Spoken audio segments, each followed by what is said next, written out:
دخل نادي يوفنتوس الإيطالي دائرة المنافسة على التعاقد مع الحارس البرازيلي إيدرسون لاعب فنربخشة التركي خلال فترة الانتقالات الصيفية الحالية، في ظل استمرار اهتمام عدد من أندية دوري روشن السعودي بالحصول على خدماته. وبحسب ما أورده الصحفي أكرم كونور، فإن الهلال والنصر لا يزالان يتابعان موقف الحارس البالغ من العمر 32 عاما تمهيدا لإمكانية التقدم بعرض رسمي في حال توافرت الظروف المناسبة لإتمام الصفقة. يوفنتوس يزاحم الهلال والنصر. ووفقا للتقرير، وضع يوفنتوس إيدرسون ضمن قائمة المرشحين لتدعيم مركز حراسة المرمى إلى جانب جوليلمو فيكاريو حارس توتنهام، والإسباني كيبا أريزابالاجا، والصربي فانيا ميلينكوفيتش سافيتش، مع استمرار النادي الإيطالي في دراسة جميع الخيارات المتاحة.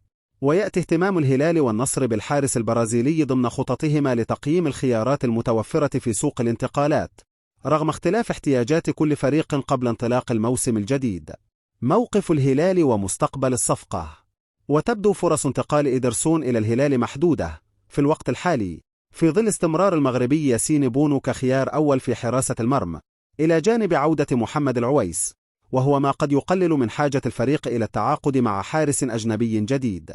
في المقابل، يواصل النصر متابعة الملف دون الإعلان عن تحرك رسمي حتى الآن، مع انتظار ما ستسفر عنه الأيام المقبلة في سوق الانتقالات.